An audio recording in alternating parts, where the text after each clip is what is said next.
জারিধল্লা থেকে এক যুবককে আগ্নেয়াস্ত্র সহ গ্রেপ্তার করল দিনাটা থানার পুলিশ। সোমবার দুপুর 1:30টা নাগাদ দিনাটা থানার তরফে সংবাদ মাধ্যমকে এ খবর জানানো হয়। আরও জানা যায়, গতকাল রাতে গোপন সূত্রে খবর পেয়ে বিশেষ অভিযান চালিয়ে জারিধল্লা এলাকার বছর 26-এর জাহাঙ্গীর আলমকে গ্রেপ্তার করে। তার কাছ থেকে উদ্ধার হয় একটি ওয়ান শাটার আগ্নেয়াস্ত্র ও 1 round কার্তুজ।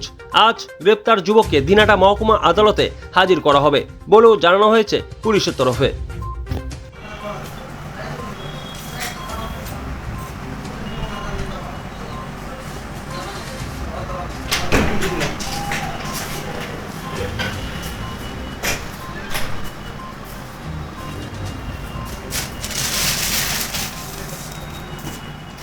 Sponsored by Bishal emporium.